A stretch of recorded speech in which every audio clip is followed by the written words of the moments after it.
suas palavras e tudo aquilo que ele trouxe para nós. Seja bem-vindo, Guaraci.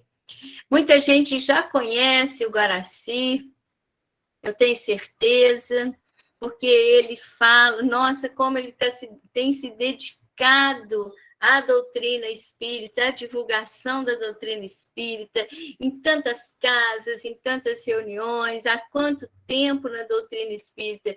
E antes dele vir falar online, quantas vezes ele falava para nós no Fé e Caridade. É um amigo muito querido.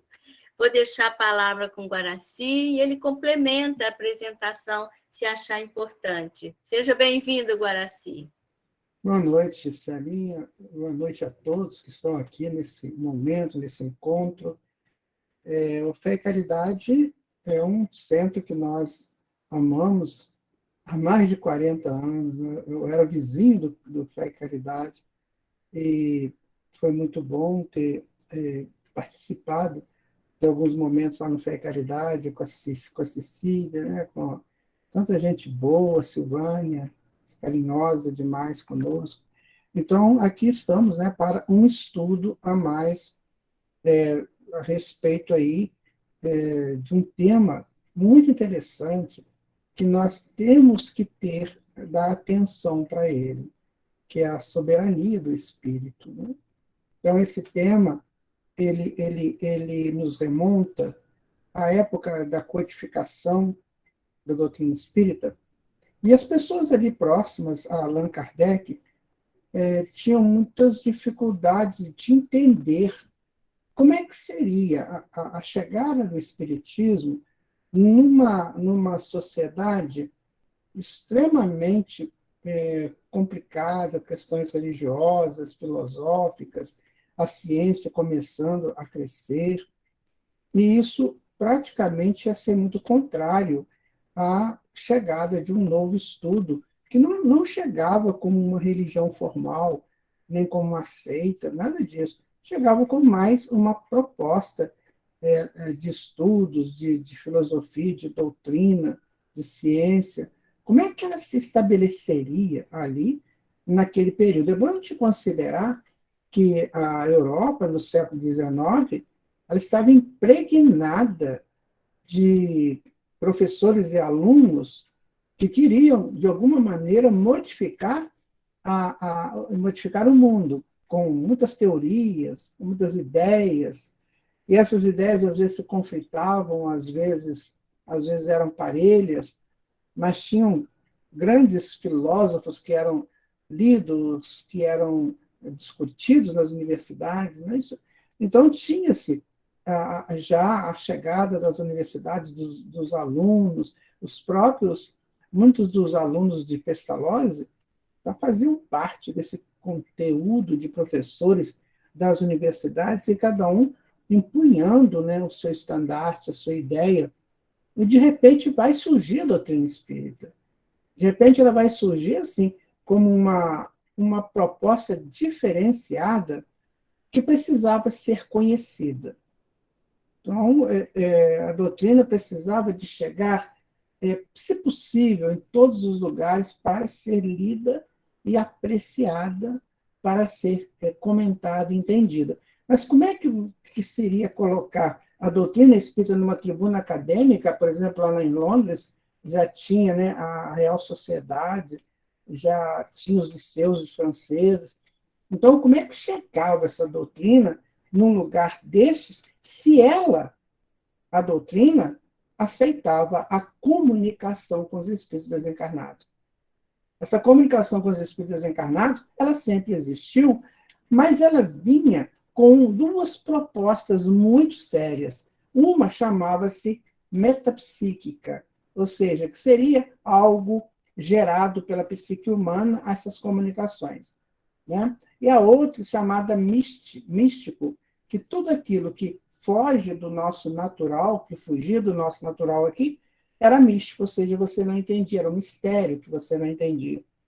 E a doutrina espírita, como Allan Kardec coloca, lá na introdução ao estudo do Livro dos Espíritos, no item 17, ele vai colocar o seguinte: olha, precisa entender que a doutrina tem dois vieses, né? Tem duas linhas de raciocínio. Uma é a filosofia, a ciência de efeitos morais. E a outra é a experimentação, ou seja, esse contato dos espíritos desencarnados com os encarnados já acontece aí ao correr do tempo, né? E nós estamos, então, colocando aqui isso de uma maneira que seja inteligível, que seja entendido por todos, para deixar essa situação de místico, né? De metapsíquico, para ser uma coisa natural. E na introdução ao livro dos médiuns, nos primeiros capítulos, Allan Kardec vai trabalhar essa questão do sobrenatural. Existe sobrenatural? Então, isso ali dentro das academias, ali dentro daqueles ferrenhos tutores da religião que predominou até então, mesmo da reforma, né, dos adeptos das igrejas reformadas, isso é muito complicado. Né? E aí as pessoas falavam com Allan Kardec, pois é, professor, né? Vai ser difícil, porque a religião predominante não vai dar muita força para a gente. Eles vão querer se manter. E Allan Kardec falou uma frase muito célebre. Ele falou assim, olha, não é a religião que vai causar os maiores problemas para nós, mas sim a ideia materialista. Então, esse é o foco do nosso estudo de hoje. A ideia materialista. O que é a ideia materialista? Veja você, se você tem uma criança, ela acaba de nascer, um bebezinho, né? E depois essa criança ela vai crescendo e você vai dar para essa criança o quê? Brinquedinhos, né? A criança vai a querer brinquedos, que ela possa tocar, né? Chocalhos, a própria mamadeira que ela pega. Tem uma menininha aí, a mãe dela deve saber disso. Né? Então, ela vai querer sempre uma coisa concreta, vai pegar na mão da mãe, na mão do pai, ela vai estar sempre buscando alguma coisa que ela possa tocar.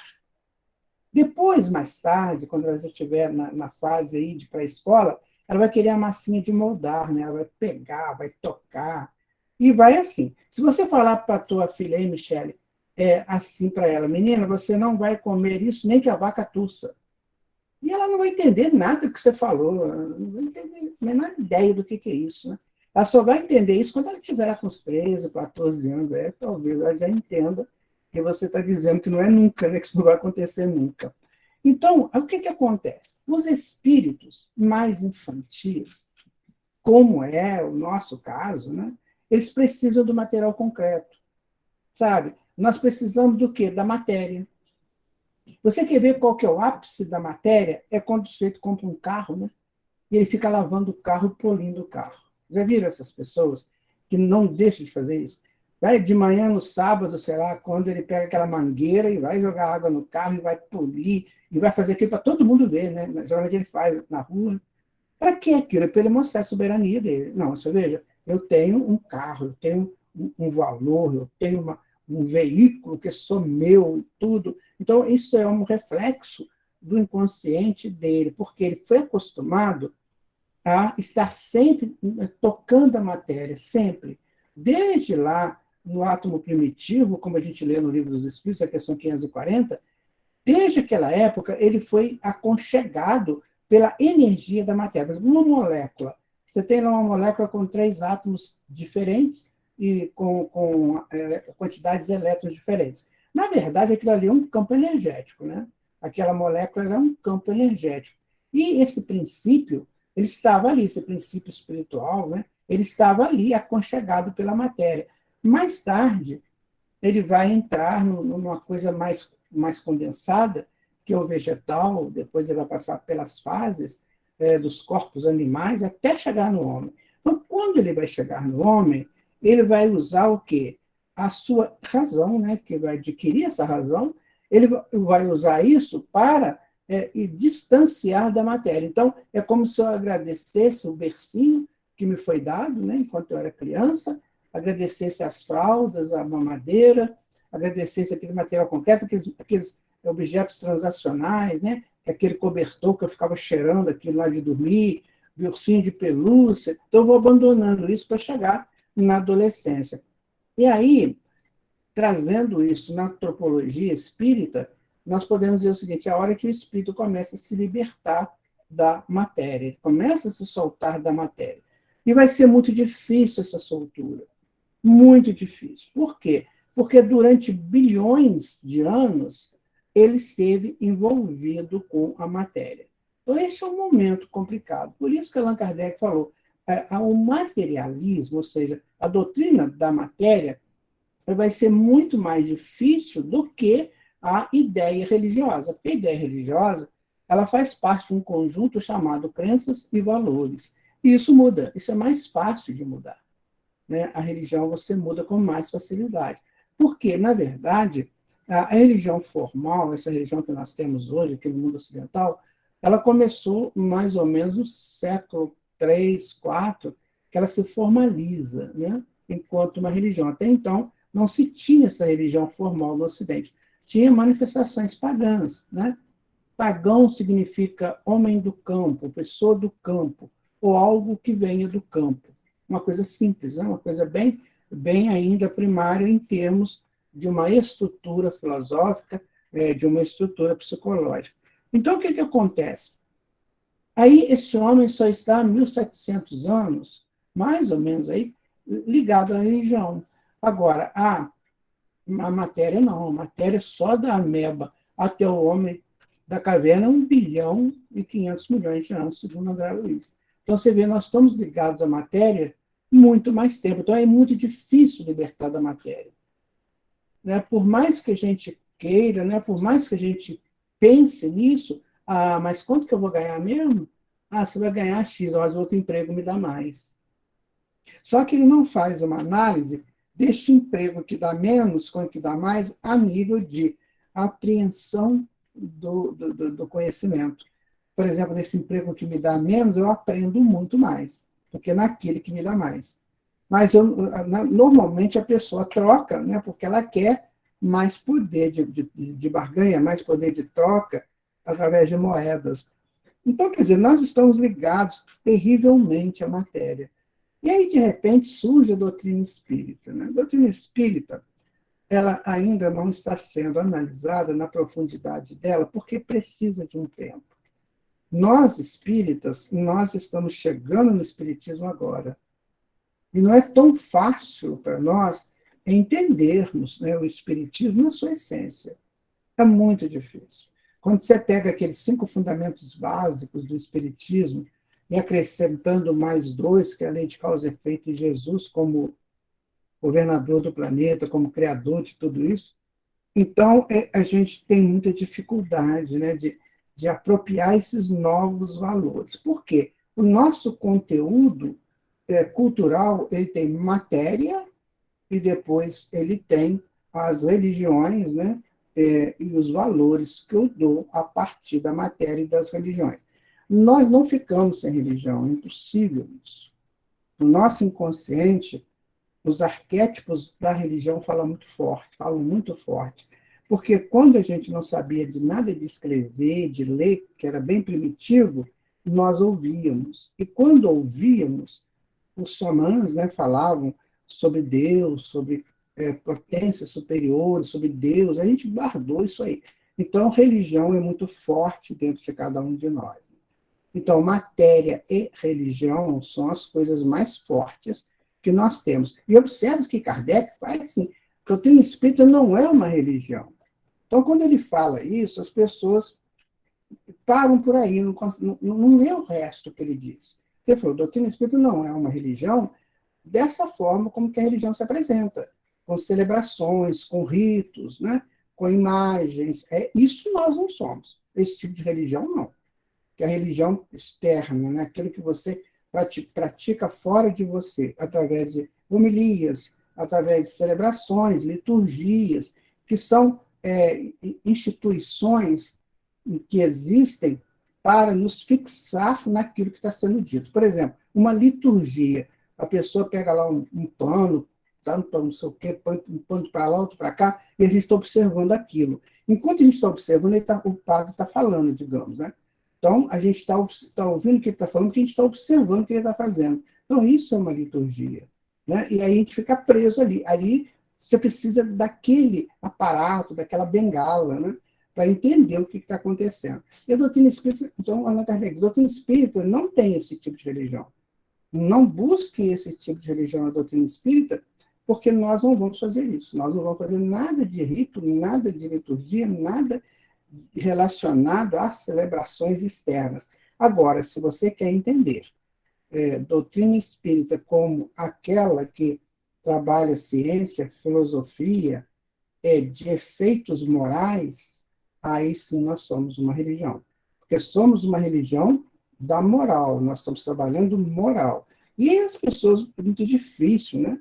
O pessoal comum entender. E é muito difícil a pessoa que está presa a uma monoideia, que eram as ideias lá das academias, também entender. Então, por isso que ele disse, mas o nosso maior problema vai ser o materialismo, como ainda é até hoje, né?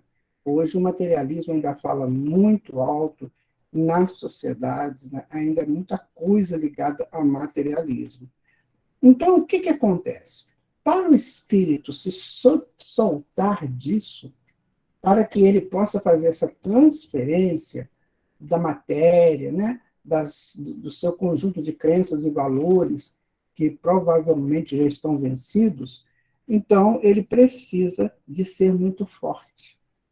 Ele precisa de buscar, quando ele acha, por exemplo, a doutrina espírita, quando ele acha a doutrina espírita e o evangelho de Jesus, ele tem que estudar aquilo e fazer a praxis daquilo, né? Que é você estudar e praticar aquilo. Então, isso é que é o difícil. Por quê? Porque nós estamos acostumados com a bênção sacerdotal, desde a época primitiva, né? O xamã botava a mão na nossa cabeça e fazia uns negócios lá e tal. Então a gente ficou preso àquilo, ao sacerdócio. E esse sacerdócio, ele não é só de uma religião A ou B, é o sacerdócio como um todo, né? Então esse sacerdócio pode ser o pastor, pode ser o padre, pode ser o curandeiro, pode ser o xamã, pode ser o bruxo. Né? Bruxo, gente, na essência dessa palavra, não é o que a gente pensa, tá? Bruxo significa buscador, né? É aquele que busca alguma coisa além. Então, isso aí, nós estamos muito acostumados com isso. E a proposta espírita é diferente.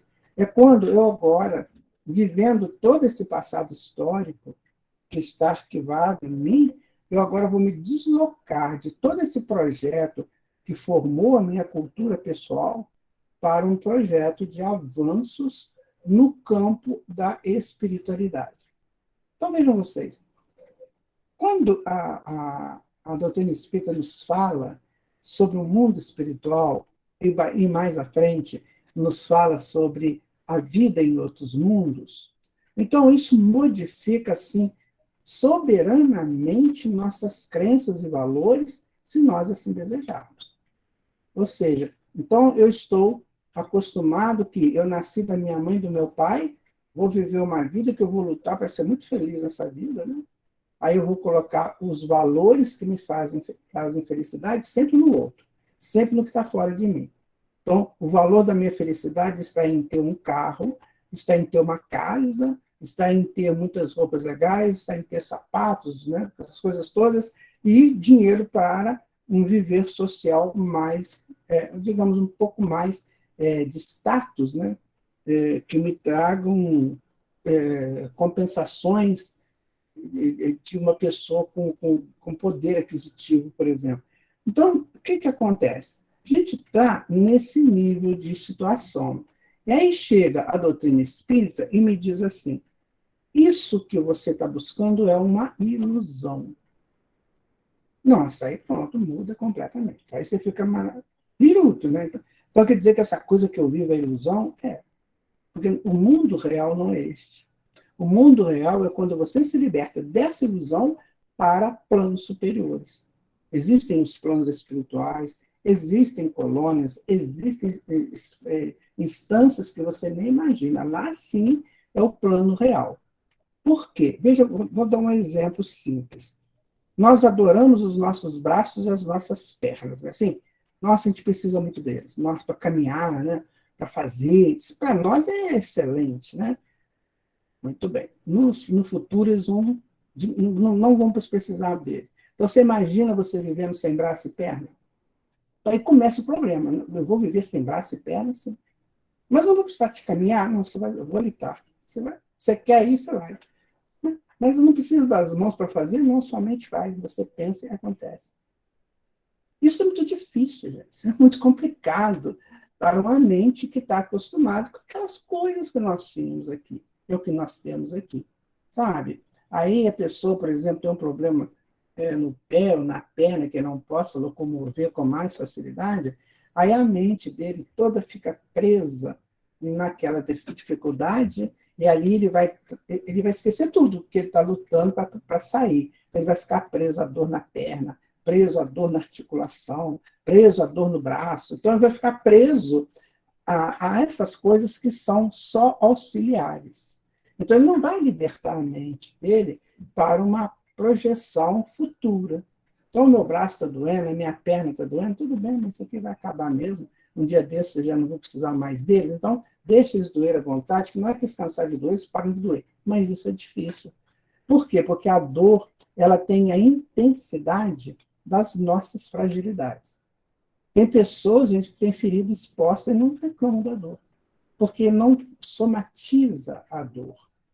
Então, são esses detalhes que nos impedem de entendermos a vida com soberania. Então, em vez do espírito ficar soberano perante as situações que ele está vivendo, o que é que ele vai fazer? Ele vai ficar preso às dificuldades. Eu tenho uma dor, por exemplo, eu tenho uma dor na coluna. Terrível minha dor na coluna. Meu Deus do céu, como é que eu vou fazer? Pode ser que essa dor da coluna seja excesso de fluidos que você não está utilizando para o bem. Pode ser isso. Nós temos a formação do ectoplasma, que é um fluido que se forma nas células, né? Numa organela chamada mitocôndria. Ela cria energia para a vida da célula e o excesso, se não for utilizado para o bem, no caso do passe, por exemplo, a fluidificação de águas, ou no caso da pessoa fazer muita coisa, ajudar muitas pessoas, trabalhar socialmente, então essa energia fica acumulada. E aí ela vai começar a gerar dores. Aí a pessoa fica presa nessa dor.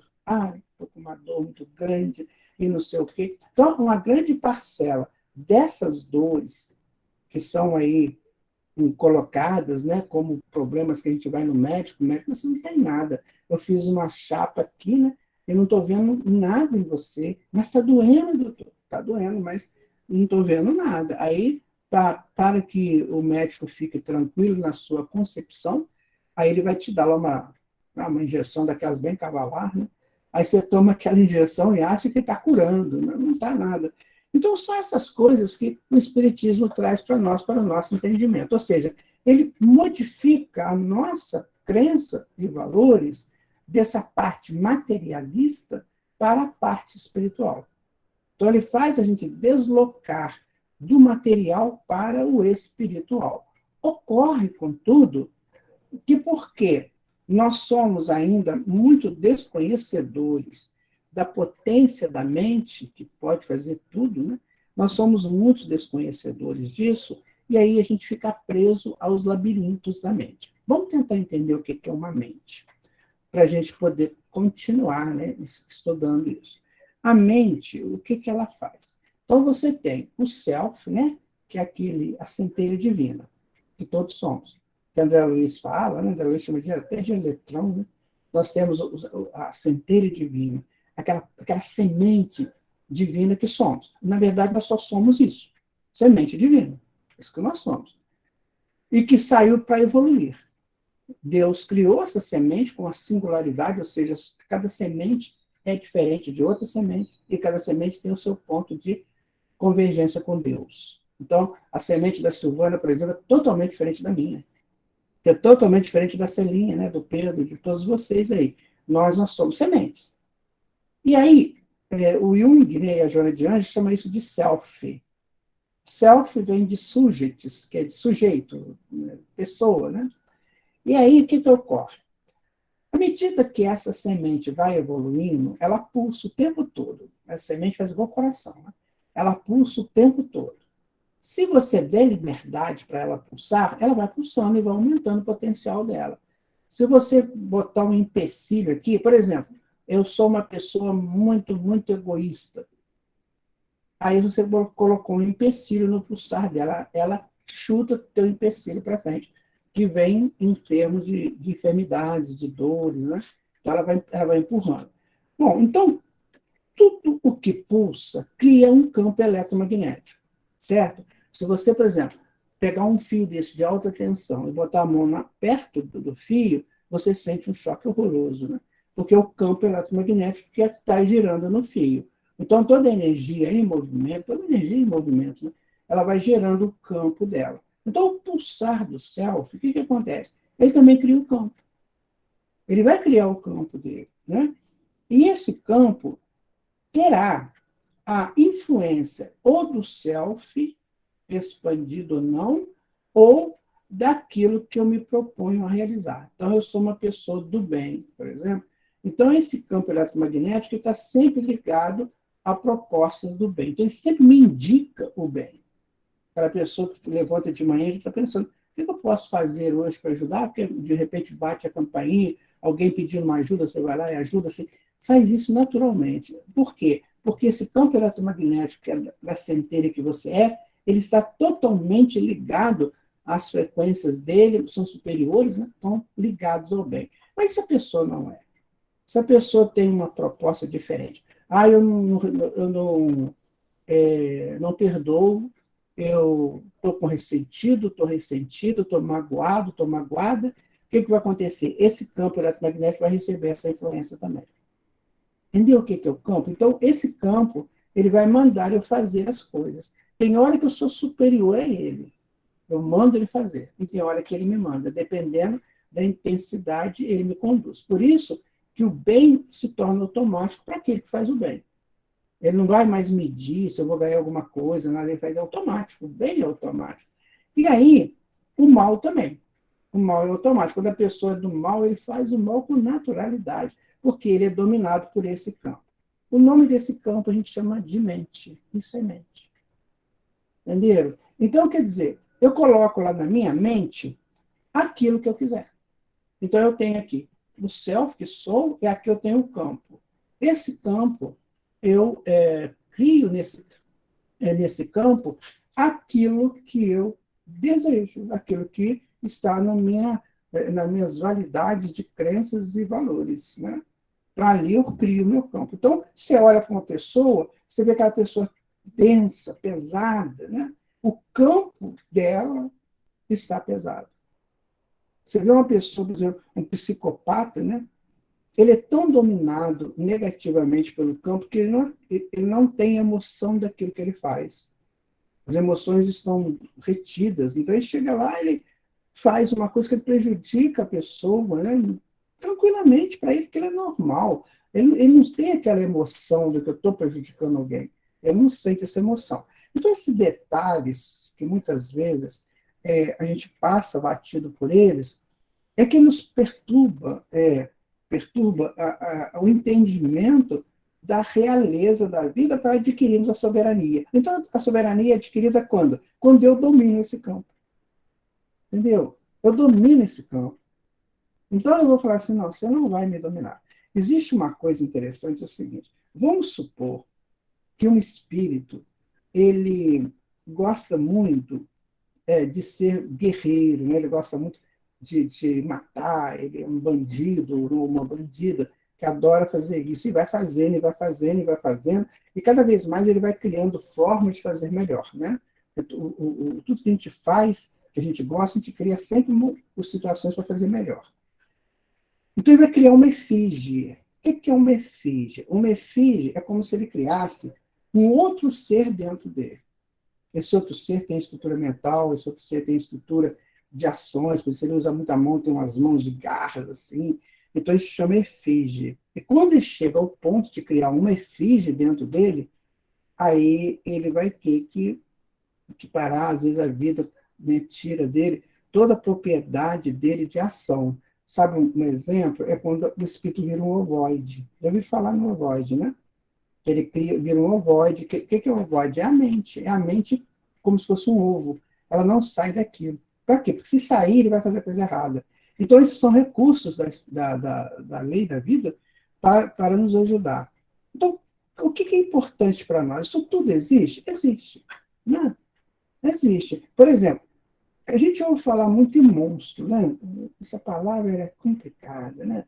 Porque não sei quem é monstro, não sei o que lá. Eu nunca vi monstro. Vocês já viram monstro?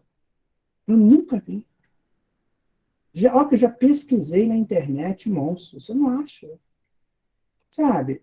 Ah, porque o cara é pedófilo, ele é um monstro. Não, ele é uma pessoa que precisa de atendimento, ele está doente, né? Ah, o cara que mata é um serial killer, é um monstro. Não, ele é doente, ele precisa de atendimento. E assim sucessivamente. Então não tem um monstro. Aí eu pensei assim, quem sabe o dragão, né, seja a representação desse monstro, né? Não, o dragão, ele é uma ideia mitológica, não existe, né? Ele é uma ideia mitológica de alguém com muita força, mas que não sabe dirigir a força. Tanto assim que ele espere fogo pela boca, né? De tamanha força dele. Mas não existe o dragão. E aí eu fiquei pensando, gente, o que é esse monstro? Né? Porque tão falado, toda vez que você vê uma coisa muito falada, muito comentada, tem algo aí para você tirar de conhecimento. Né? Aí o André Luiz mata essa charada. Ele fala, num dos livros dele, que às vezes ele via seres, né? Formas no umbral, que era tudo menos ser humano. Aí ele fala, pareciam pessoas monstruosas, ou seja, o monstro, então, é deformado, aquela coisa deformada. Como o perispírito é plástico, né? Então a mente, né? Aquela coisa chamada mente, ela, na monoideia dela, ou seja, nas pressões que ela exerce, do mal que está ali esquivado, então ela vai, né, deformando os seres, e eles viram uma coisa que se chama monstro, ou seja, monstro significa deformado, deformação. Às vezes, tem espíritos que renascem assim, todo deformado. Mas eles não vão chamar uma criança de monstro, né? Até a ética não deixa isso. Mas no mundo espiritual, André Luiz fala dessas criaturas. Ou seja, o que é preciso fazer para evitar tudo isso? E para a gente estabelecer uma soberania tamanha que nos garanta de uma vida mais equilibrada aqui no plano físico, com possibilidade de continuar no plano espiritual. A soberania do espírito é quando o espírito se entende duas coisas. Primeiro, filho de Deus, e segundo, imortal. Enquanto ele não entender isso, ele vai vivendo a vida ao sabor das tempestades, né, que a vida às vezes deixa vir, para que o espírito possa crescer dentro dos seus conteúdos, né, de aprendizagens. Né? Então, é preciso saber de imortalidade. Essa coisa, sabe, gente? Eu estou falando isso porque Jesus falou. Não sou eu, se vocês não concordarem comigo, busque Jesus e converse com ele. Questão de ficar cultuando morte. Né, Silvana? A gente falou sobre isso outro dia, né? Ficar cultuando morte. Nossa, meu Deus do céu. Tem pessoas que só não enterram junto com o defunto porque eu acho que ele tem medo de ficar sem ar lá na cova. Né? Gente, desencarnou só. Não foi mais nada do que isso. Só desencarnou. Não vai mais viver aqui no mundo físico por hora. Aí tem pessoas que, nossa. Aí Jesus fala: deixa os mortos cuidar de enterrar seus mortos. Então, enquanto a gente ficar cultuando morte, sabe? A pessoa aparece com câncer. Aqueles bem invasivos. Aqui tem câncer que está mais ou menos controlável, mas tem uns não. Tem uns que são complexos. Aí você fala, coitado do fulano. Não é assim que a gente fala? A nossa reação é essa, coitado. Coitado nada, ele está drenando, sabe, lá na mente, aquelas coisas ruins que estavam lá, prejudicando o crescimento dele, né? Ele está drenando aquilo, está soltando aquilo da mente, sabe? Que vem em forma de energia, e essa energia descontrola as células. E aí as células se multiplicam, né? E cria o câncer. Aí essa pessoa, o corpo físico dessa pessoa não aguenta, então ele solta, desencarna, mas leva no corpo físico toda aquela estrutura negativa que estava na mente. Liberou a mente, drenou a mente. fez uma faxina na mente, a gente está aqui, oh meu Deus, pelo amor de Deus, ele está na UTI, está com metástase geral, oh meu Deus, salva meu filho, salva meu marido, meu irmão. Gente, isso é um absurdo. Isso é falta de conhecimento da sequência natural da vida. Tem uma fala do instrutor Aulus, no livro Nos Domínios da Mediunidade, ele falando sobre isso, né? Sobre desencarne, ele fala assim com o André Luiz: André, Deus não nos vê com olhos pequenos de apenas uma existência física. Ele nos vê com olhos de eternidade. Pronto, mata. Aí tá. Eu tive, nessa encarnação, muitos contatos com os desencarnes dos meus familiares. Com 9 anos eu não tinha pai nem mãe, né? Eu tinha desencarnados. Aí depois foi todo mundo embora. Foi. Todos os meus irmãos, nós éramos 9, 8 foram embora. Aí foi vovô, avó, tios, as coisas todas. Eu fiquei aqui. Só tenho os meus 3 filhos, né? 2 filhos e uma filha e 2 netos. Então, para mim, a morte foi terrível, né? Porque levou todo mundo. Não, eu agradeço por eles terem cumprido, né, as etapas deles e terem ido agora para outras funções. Então é preciso que a gente comece a fazer isso. Se você quiser ter soberania de espírito, desgruda da morte. Acaba com isso na sua vida. Graças a Deus que alguém de muito conteúdo intelectual um dia criou a representação da morte como uma bruxa esquisita com uma foice na mão, né? Então, por favor, morte é isso. A morte ela não é o fim das coisas, né? Porque a morte acaba com a nossa soberania. Tem pessoas que desencarnam, o que fica naquele luto eterno. Vamos analisar o que é o luto? Com todo respeito, né, a quem fica de luto, a quem está em luto. Vamos analisar o que é o luto. No primeiro momento do desencarne, claro, tem aquele choque emocional. Isso é natural. Ainda mais se você desencarna assim, por acidente, uma coisa muito, sabe, um acidente cardiovascular, ou então um acidente de veículo. Isso tudo machuca na hora, você leva aquele impacto, né? Porque, na verdade, foi um estímulo que chegou para você que você não estava esperando aquilo. A emoção que é gerada ali é uma emoção meio descontrolada. Então, você tem aquele impacto. Tudo bem? Até aí, tudo bem. Só que tem um detalhe. Se você estuda a doutrina espírita, você vai observar que André Luiz fala sobre isso. Quando ele diz assim, que os familiares são todos amparados. O amparo é feito para todo mundo.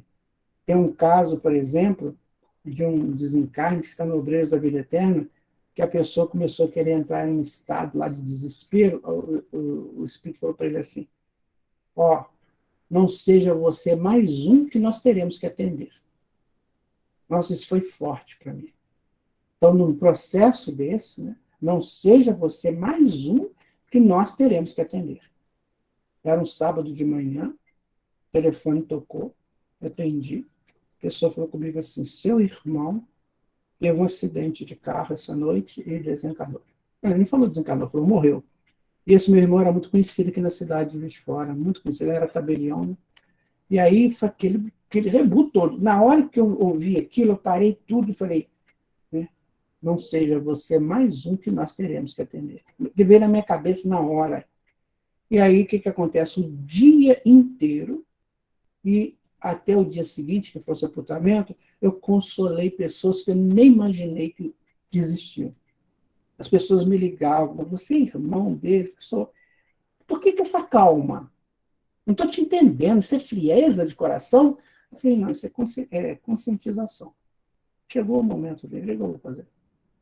Né? Ninguém pode, isso é coisa da evolução dele. Então, quer dizer, a gente tem que acabar com esse negócio de luto. Passou ali aquele primeiro momento, mais um dia, 2, que está meio assim, até uma semana. A gente fica meio assim, agora depois não.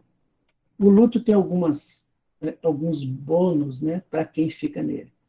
Primeiro é aconchegar o coitadinho. Né? Coitadinho, perdeu não sei quem, perdeu não sei o que lá. Quando a minha mãe desencarnou, eu me lembro que eu era criança, tinha 9 anos, aí veio aquele monte de gente, coitadinho. Eu falei, parou, não tem nada de coitadinho aqui. Com criança eu já dei bronca nisso. Não quero saber de coitadinho, não sou coitadinho de nada. Senão eu fico vitimado. E vitimado você perde toda a sua potência, a sua soberania, quando a pessoa se sente vitimada, né? E aí vai, né? A pessoa sente-se assim, como se fosse agredido terrivelmente, né? Aí tem um outro fator que é o egoísmo, né? Ele não quer libertar aquele que desencarnou. Não, o que vai ser de mim agora? O que vai ser de mim? Que você vai trabalhar, vai fazer a sua vida acontecer, né? Então, o egoísmo é muito forte nessa hora também.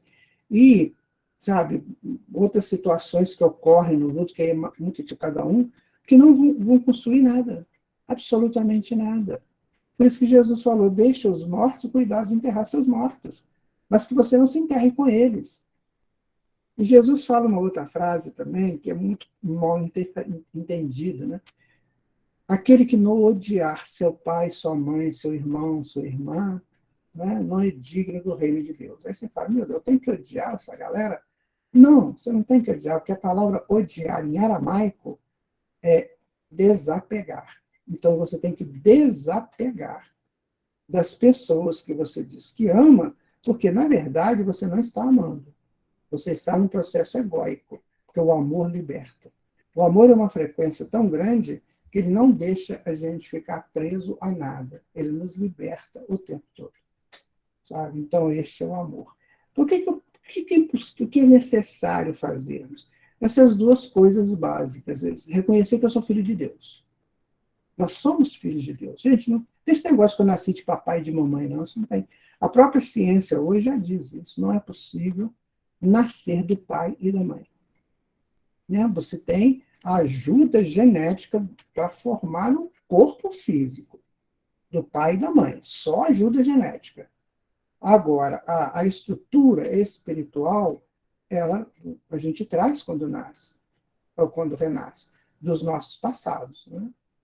Então, nós trazemos toda uma gama de informações. Agora, veja bem, papai e mamãe dão uma matéria-prima para o corpo físico. Mas eu vou moldar o meu futuro corpo com aquela matéria-prima a partir das minhas necessidades. Então, vamos imaginar que papai bebia, mas bebia muito. Né? Então, ele vai me dar um gene liberado aí para bebida. E eu não vou beber. Né? Ou então, o contrário. Meu pai era sóbrio, nunca fez isso, e eu vou ser um bebum. Então, quer dizer, tudo é do espírito. O espírito que renasce, assim, a ciência, a neurociência, ela conta que os bebês de 3 dias, 4 dias, eles já sabem distinguir cores. Poxa, mas onde que ele aprendeu isso? E se o pai for daltônico? E se a mãe for daltônica? Não, ele aprendeu como? Então, esse é o discurso, né? Ou é o debate da genética, dos renascimentos. Então, nós temos que começar a entender essas coisas que a ciência já chegaram, a ciência já chegou para um debate mais aberto, né? Que o campo da genética é um deles. Então, não tem como a gente dizer assim que eu nasci do meu pai e da minha mãe. Eles me ajudaram, eles me deram o material genético para que eu pudesse formar meu corpo, mas a ação é toda minha. Eu sou aquele viajante, né, de milênios por aí, então eu tenho que começar a entender isso. Eu sou imortal. Sabe, quando eu renasci, eu já existia de milhares e milhares de anos. Para vocês terem uma ideia, só que nós estamos no homem, ou como humanos, tem 7 milhões de anos. Imagina, né? 7 milhões de anos. Quantas encarnações nós já tivemos nesses 7 milhões de anos? É impossível. Os egípcios diziam que a cada ciclo de 26 mil anos, você tem, em média, 720 encarnações. Nós somos 26 mil anos. Nós estamos há 7 milhões de anos. Imagina a quantidade de vezes que a gente já encarnou. Então, essas coisas têm que começar a ser trabalhadas por nós, para que a nossa mente, sabe aquele conteúdo eletromagnético, comece a arquivar esses valores. Então, por exemplo, desencarnou ali uma pessoa que eu quero muito, pode ser meu pai, minha mãe, quem for. Eu tenho que entender, esse ser é imortal. Ele está cumprindo o rito da imortalidade dele. Ele cumpriu o ciclo. Tudo na imortalidade, enquanto espaço-tempo, tem ciclo. Né? Nós estamos de noite agora, né? amanhã de manhã é outro ciclo, que é o dia, e o dia de amanhã nunca teve um igual, e nunca vai ter. Então, nós vivemos em ciclos. Tudo isso tem que acontecer conosco. Então, quando alguém desencarna, na verdade, ele está cumprindo um ciclo dele. Eu tenho que entender isso, né? Para eu não ficar naquela agonia, né? A pessoa morreu, eu quero morrer com ele, não queira não, sabe por quê? Porque às vezes ele está lá no nosso lar, você vai para um brau. Então fica na tua, onde que Deus... É assim, tem um texto que fala, floresça onde Deus te plantar. Então onde você estiver, seja flor. Floresça, sabe? A soberania do Espírito ela vai acontecer assim, quando eu começo a entender essas coisas mais profundas e reais. Porque até então eu estou vivendo na ilusão. Quem diz isso são os hindus, né? Nós chamamos isso de Maya. Eu estou vivendo em Maya, ou seja, na ilusão, numa bolha, como se fosse assim. E acho que então, as minhas verdades é que são as verdades. Então, a verdade de tudo parte da minha verdade. Então, isso é viver numa ilusão. Porque o que é verdade? Então, Jesus, foi perguntado a Jesus, o que é a verdade? Ele falou assim, é o conhecimento e a prática das leis divinas. Então, nós nem estamos fazendo isso ainda. Dificilmente a gente aceita, né, essa prática da lei divina, e aí nós, então, a nossa verdade é muito limitada, ela é muito pequena, sabe, para a gente estabelecer isso como um padrão final de vida. Então, a imortalidade é uma verdade que nós ainda não conseguimos assimilar e colocar em nós, né? Então, o primeiro quesito dos pilares do Espiritismo é a imortalidade. Por isso, porque se eu não entender a imortalidade, não vai adiantar entender nada na frente. Como é que eu vou entender mediunidade? O que é mediunidade? Não é a comunicação, normalmente, não é a comunicação de espíritos desencarnados com encarnados. No que está aí no meio? A imortalidade. Então ele desencarnou, ele não morreu. É tão sério que ele está falando comigo. Não é? Aquela questão da reencarnação é outra situação de imortalidade. Por quê? Porque se eu vou reencarnar, eu já vivi antes.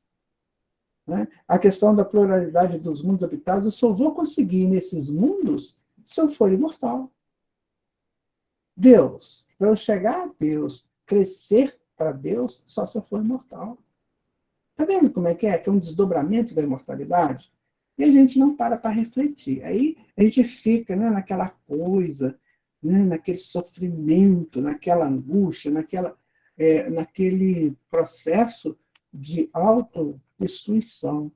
Então o espírito jamais fica soberano aí. Então ele vai viver com medo do vírus, que o vírus vai me pegar, que o vírus vai me matar. O vírus não mata ninguém, gente. O vírus só ataca aquele que tiver na hora de ir embora. Aí sim, se ele tiver que levar uma pessoa, ele vai levar. Mas não é só o vírus, a bactéria principalmente leva também. Né? O acidente leva, né? A velhice leva, né? O suicídio leva. Então, assim, não tem que ficar com esse medão. Né? Eu posso, é a mesma coisa, eu não vou chegar numa comunidade perigosa, né, com pessoas muito ligadas à criminalidade, e vou chegar lá de peito aberto dizendo que eu sou o melhor, não vou fazer isso. E, com certeza, eu vou ter as consequências de ser suicídio. Né? É a mesma coisa, se eu tenho um processo, se eu vou num lugar muito infectado, eu tenho que tomar as precauções. Sabendo-se, isso é importante entender, que todo processo pandêmico ou endêmico, ele tem origem na falta de higiene. Então, aquelas grandes pandemias que aconteceram no passado, peste negra, peste bubônica, peste amarela, tudo isso é por falta de higiene nos locais. Né?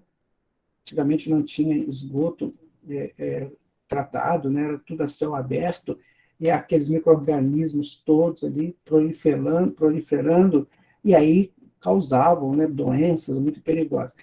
Esse momento de agora, que é o momento do vírus, a falta de higiene está muito ligada à falta de higiene mental. Pessoas que pensam só negativamente, pessoas que não aceitam uma proposta espiritual para viver, né? Então, essas pessoas, aí o que acontece? A vida permite que eles retornem para o mundo espiritual para uma reflexão. Aí eles vão chegar no mundo espiritual e vão ser orientados e vão fazer a sua reflexão. Então, quer dizer, nós vamos, o Emmanuel, no livro Consolador, ele fala que toda morte, com exceção do suicídio, é programada. Então, nós temos que ficar com medo, nada, nós vamos fazer o nosso trabalho. Durante a pandemia toda, eu fiz palestra presencial. Tinha centro que abria, né? Eu fiz palestra presencial. Eu chegava lá, aquele monte de máscara, aquela coisa toda, eu nunca me adaptei, mas tive que usar. E aí chegava lá, fazia palestra, conversava com as pessoas, e nós nunca tivemos informação de que alguém que for lá naquelas reuniões teve esse processo, viveu esse processo, né? Então, nós temos que pensar muito nessa questão de imortalidade, sabe? A imortalidade é o ponto de saída para a soberania do espírito. Senão, nós ficaremos presos, enjaulados na nossa mente medrosa ou viciosa. Num dos livros do André Luiz, eu não sei se são os Mensageiros, eu acho que é os Mensageiros, tem um capítulo lá que fala sobre mentes enfermiças. Eu não sei se vocês já tiveram a oportunidade de ler, né? Então ele vai contar aquelas pessoas que chegam do mundo espiritual totalmente enfermas.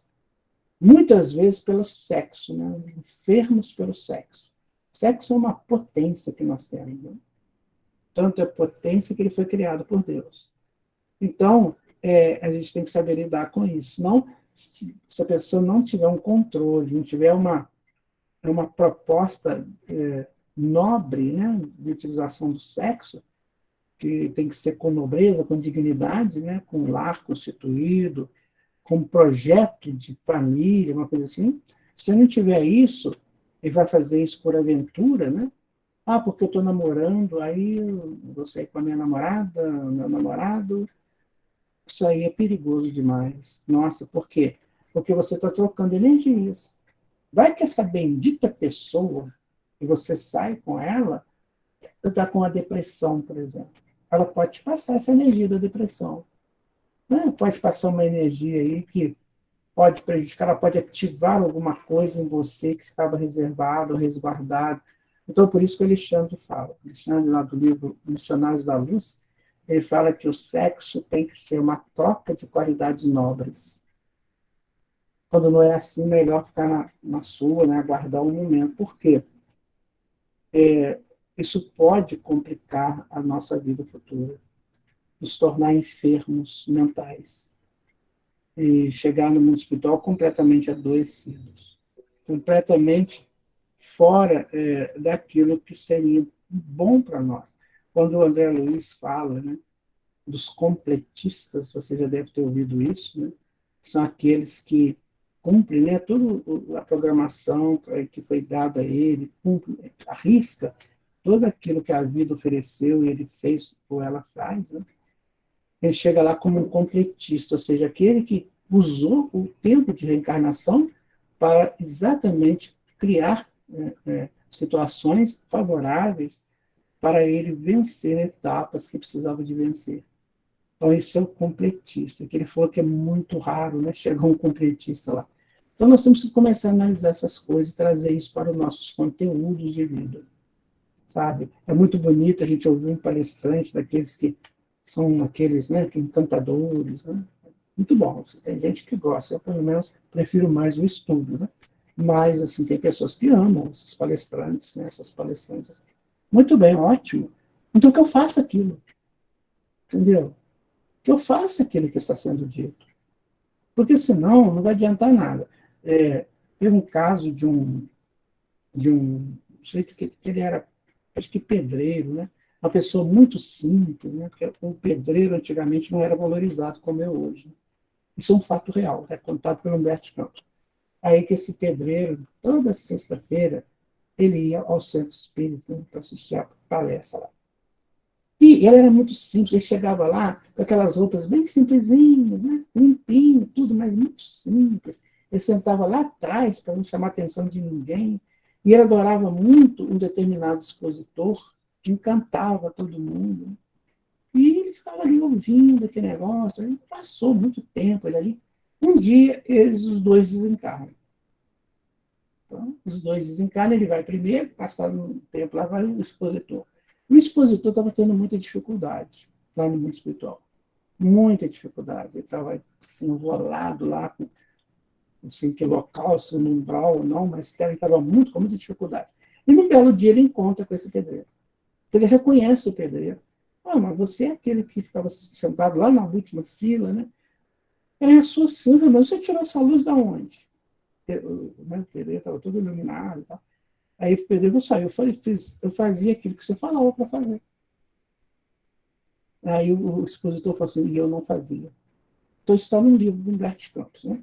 Então, você vê, não adianta ficar lá assistindo a palestra, só a palestra, encantado com a palestra. A gente tem que fazer, pelo menos, alguma coisa do que nos é passado.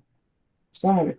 A apreensão, a inteligência, ela se faz pela uma experiência que você vive e a apreensão da experiência. Então, por exemplo, eu vou aprender a fazer bolo. Não sei fazer bolo. Vou aprender, como de vocês aí, a fazer bolo. Então, eu vou ver você fazer, vou ver a segunda vez, terceira. Um dia eu tento. Então, eu estou experimentando, né? Estou fazendo a experiência. Até que um dia eu sei fazer o bolo. Aí eu fiquei o quê? Inteligente. Então, a inteligência ela é você viver a experiência e apreender a experiência. Trazer como um conteúdo de valor. Então, nós temos que aproveitar isso com o espiritismo. Viver essa experiência espírita que nós estamos vivendo e apreender essa experiência para nós. Então, a soberania do espírito só é possível se eu começar a cuidar de mim, a me entender. Né? Não tem aquele negócio? Conheça-te a ti mesmo. Então, eu só posso ser soberano assim, senão eu vou viver por conta do programa que passa no canal tal, que vai falar de não sei quantas pessoas foram presas, né, que fizeram isso, fizeram aquilo. Eu vou viver por conta de amanhã vai chover, amanhã vai ter sol. Eu vou viver por conta desses fatores que são naturais na nossa vida aqui.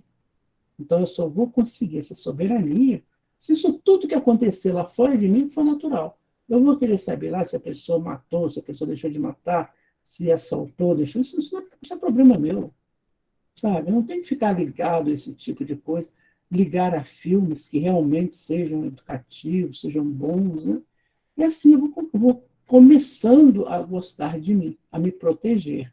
Aí a soberania vem em seguida. Bom, gente, é isso aí. Eu espero que tenha sido de útil para vocês. Se alguém quiser fazer alguma pergunta, né, aí você fala aí, né? Se alguém não entendeu, se alguém quiser comentar algo, né? Aproveita, gente, para perguntar, que ainda tem uns minutinhos. Pode perguntar. Tem duas perguntas da Maria Reis que ela colocou no chat. Ah, Não tá. sei se ele vai responder agora. Não foi, Maria? Por favor, lê para nós a No pergunta. chat, não tem nada no chat. Não, eu estou ligando aqui o microfone. Boa noite. Está no grupo, desculpa. Está aqui no grupo, isso mesmo. Só um minuto. Aqui. Se possível e der tempo, duas perguntas. Os espíritos não envelhecem ou envelhecem? A outra pergunta, outra questão. Quanto aos espíritos das crianças, algumas pessoas dizem serem espíritos infantis e outras pessoas dizem que são espíritos adultos. Peço esclarecimento às pessoas competentes. No caso aí, o senhor Guaraci. Bom, o espírito não envelhece, ele aprimora, né?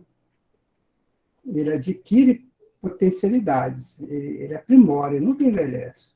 Não tem velhice para o espírito. Né? E com relação às crianças, só dele ser criança desencarnada significa que ele está passando por uma prova. Não é? Então, nenhuma criança vai desencarnar porque é infantil, com espírito infantil, a não ser que seja uma prova. Então, todas essas crianças que desencarnam são espíritos que estão vivendo uma prova, né, uma necessidade aí É muito fácil se entender isso com o livro Entre a Terra e o Céu, do André Luiz, que tem um menino que ele desencarna criança, né, com problema de garganta e tal. Tem uma hora também que acho que ele desencarna 2 vezes, uma com problema de afogamento, outra de garganta. Ele foi um espírito que, no passado dessas duas, ele suicidou usando veneno, né, tomando veneno. Então, ele agrediu o sistema laríngeo dele, e aí, quando ele volta, o sistema laríngeo não suporta, não dá para ele condição de sobreviver. E aí ele desencarna. Mas esses desencarnes vão oferecer para ele uma condição melhor nos próximos momentos de reencarnatórios, ou mesmo não reencarnatórios. Então, vai ajudar. Isso aí tem que estudar um pouquinho, o centro de forças laríngeo. A gente não dá atenção para esse centro de forças. Inclusive, tem na literatura espírita, tem cartas de um pequeno morto. E tem aqui, eu estava vendo aqui no Google, que o Chico Xavier psicografou uma carta e que o menino que se despediu da família, morto aos 3 anos, depois de cair da bicicleta, o pequeno Rangel escreveu, quando mais para frente, né, quando ainda passou mais um tempo, escreveu uma carta para a mãe e para o pai. Foi psicografado pelo Chico Xavier. E nessa carta tinha coisas que ninguém sabia, só ele e a mãe, o pai, a família mais, o núcleozinho da família, aquele mais chegado, é que sabiam. Então, foi comprovada, né?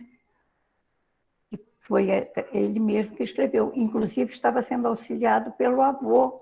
Diz que estava começando, ele na carta explicava para a mãe e para o pai, que estava começando a aprender a escrever. E as letras estavam assim, meio assim, sem firmeza, né? De criança principiante mesmo. E que o avô estava ali do lado. Um avô que ele não conheceu, estava conhecido, porque quando ele nasceu, o avô já tinha passado para outro plano. A gente pode ver na história, interessante, que a mortandade infantil antigamente era imensa, era muito alta. Por que tinha que passar por esses processos? Que é para a gente ir cada vez mais cuidando da nossa vida, do nosso corpo.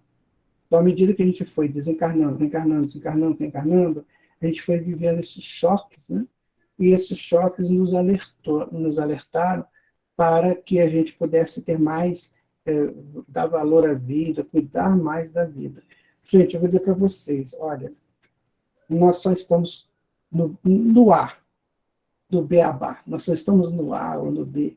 É muita coisa para se aprender, muita coisa. Mas a pessoa não quer. A verdade é que pouca gente quer. As pessoas gostam mais daquela coisa, né, simplesinha, rapidinho, fica olhando o relógio que hora que acaba, né? Muito embora, que não sei o quê. Quando a gente pensa que já está sabendo alguma coisa, ainda vê que tem muita coisa por saber. O Sócrates falou isso, quanto mais eu sei, mais sei que nada. É mesmo. Imagina eu, vocês, eu tenho certeza que nós estamos evoluídos, né? Então, gente, nós temos que começar a gostar disso. Sabe? Tem que começar a gostar disso. Perguntaram uma vez para o Tote, né? O Tote era um avatar lá do Egito. Quantos anos você tem? Ele falou 2.600. Você fica super preocupado. Tem 2.600? Perguntaram para o Hermes Trismegisto. Quantos anos você tem? 3.500. Como é que é isso? Aí depois, eles não explicavam, né? Você sabe que essa galera, esse povo muito, muito elevado, eles só te dão um chutezinho assim, você se vira agora e vai entender isso. Por quê? O que eles estavam falando? Tem 3.500 anos que eu estou aqui na Terra. Tem 2.600 anos que eu estou nesse planeta. Entendeu? Então, eles não ficam contando esse tempinho nosso aqui, de 5 anos, 10 anos, 15 anos. Então, porque eles são espíritos que são imortais, eles sabem que são imortais. Então, se ele viver na Terra um dia, algumas horas, alguns anos, para ele é indiferente, porque ele é imortal. Sabe? Não importa se ele vai chegar lá no hospital como criança, ele pode chegar lá como criança e já imediatamente se transformar em adulto, porque o perispírito é plástico, né? É flexível, então ele vai fazer isso. Então, a gente tem que pensar o seguinte, essa nossa visão muito materialista de concreto, né? Então, a criança tem uma formação óssea de criança, E o adulto tem a formação óssea de adulto. Então, ele desencarna, como é que ele fica? Fica do jeito que for necessário. Se ele que for necessário continuar na imagem da criança, o perispírito vai ficar criança. Agora, se não, o perispírito vai aumentar lá e vai se reestruturar para o adulto. Então, é preciso a gente começar a pensar que, igual eu falei no princípio, esse negócio do concreto que nós estamos acostumados com ele, isso é só aqui. Sabe? É só aqui. Então, eu pego um copo d'água para beber uma água. O que eu estou fazendo, gente? Eu estou pegando um monte de átomo, né? Com um monte de átomo, ingerindo átomo, mas eu acho que é um copo. Essa é a ilusão. Entendeu? Então, você pega, por exemplo, eu pego esse celular aqui. Então, isso aqui para mim é um celular, isso aqui isso aqui é tudo átomo. Sabe o que acontece quando eu vou dormir? Quando apagam todas as luzes, não tiver claridade nenhuma, isso aqui acaba, isso vira só onda. Só fica onda aqui. Aí você olhar e vira celular de novo. Então nós temos que começar a pensar nessas coisas, essa televisão linda que você tem na sala, esse sofá maravilhoso, a que você apaga as luzes, todos vão dormir, isso vira onda, né? Então, essa coisa, assim, nós temos que pensar nessas flexibilizações que nós vamos encontrar no mundo espiritual. Então, você chegar lá, você fica apavorado. Ué, mas não estava o negócio aqui agora, cadê? Não, aquilo ali só foi para aquele momento. O André Luiz, ele conta um caso que ia ter uma conferência, gente, mas era gente, assim, da alta, né? Francisco de Assis, Sócrates, Platão, essa galera que ia fazer lá os estudos. E aí, eram 10 mil convidados. Então, foram os engenheiros lá, e pensaram, né, um auditório maravilhoso, a coisa mais linda do mundo, né? São André Luiz, que é uma coisa assim, assustadora de belo. Né? Fez-se o encontro, fez-se lá o congresso, terminou, foi todo mundo embora para lá, os engenheiros foram lá e destruíram todo aquele auditório. Falei, que pena, né?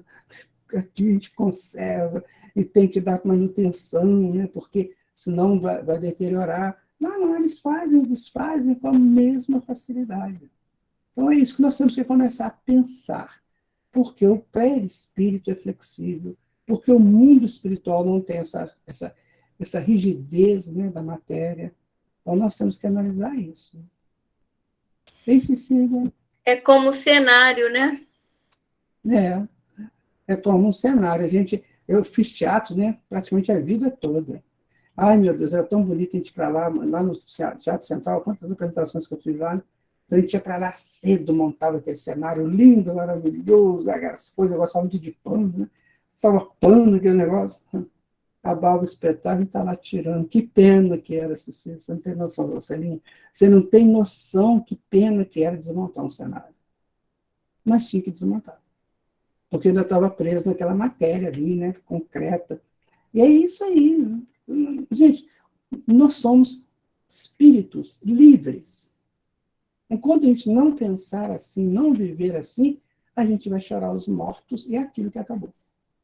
Acabou, não tem mais jeito, acabou. Não sabe aquela música do Adoniran Barbosa, que ele fala da saudosa maloca? Vocês já viram essa música? Saudosa maloca. Ele conta a história que ele morava numa maloca e que um dia ele chega lá e estavam botando fogo na maloca porque iam construir ali um centro, né? Não sei se residencial ou comercial. Então, aquelas casas todas antigas, lá estavam sendo tudo queimado. Ele olhando para a maloca, chorando, né, cantando, saudosa maloca, mas entendendo que ela tinha que mudar e tinha que passar de ciclo também. Então, é para isso que nós temos que viver, sabe, gente? Senão, meu amigo, minha amiga, a gente vai chorar para caramba, e aí nós vamos entrar naquele contexto, ou naquele conceito dito por Jesus, choro e ranger de dentes. Quem que vai entrar no choro e no ranger de dentes? Aquele que não entendeu, né? E que não cumpre a lei de Deus na sua essência. Aí vai chorar. E um choro bobo, porque não vai resolver nada. Não vai resolver nada, vai ranger dente, vai reclamar, não vai acontecer nada. Não, já acabou, meu filho, não tem mais jeito. Agora é vida que segue, né? Quando desencarnava um irmão meu, por exemplo, que foi os que eu mais vivi, eu chegava em casa, né, assim, falava, tem que acostumar com a vida sem ele. Agora não está mais aqui, não tem jeito, vou ficar chorando. Para quê? Acabou, eu tenho que entender que para ele é outra situação, eu tenho que ter uma outra situação também. Eu tive um irmão que me visitou numa noite, ele é de Belo Horizonte, ele passou aqui em Juiz de Fora, me fez uma visita, eu tinha acabado de comprar um apartamento, aí foi lá, então a gente conversou muito. No dia seguinte, ele foi para a minha terra, chegando lá e jogando bola, deu um aneurisma. Aí, na hora, caiu desencarnado. Menos de 24 horas depois, né, que ele esteve aqui, eu fui lá, ver lá o corpo dele. Então, isso é tudo muito imprevisível, você não sabe o que é o momento de cada um. Né? Agora você vai... Aí os filhos dele, aquela choradeira, aquela coisa toda. Passados uns dias, um dos filhos dele sonhou com ele.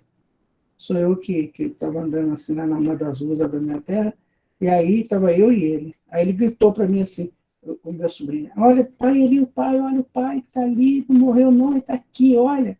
Aí o pai dele falou para ele assim, este aí, que apontou para mim, me deixa descansar, vocês não. Ainda foi com o meu sobrinho assim, e agora? O que vocês vão fazer? Porque eles viviam chorando. E agora? O que eles vão fazer? Vamos continuar chorando? Então é assim, gente, nós temos que começar a modificar os nossos temperamentos culturais. Né? Temos que começar a mudar. Senão a doutrina espírita não está fazendo em nós aquele movimento que ela precisa fazer. É isso, né, Celina? Já está 15:45, né, Celina? Está na hora do Ô, Guaraci, coisa boa, muito obrigada. Nossa, muito bom mesmo. Eu que agradeço. Agradecemos muito essa oportunidade.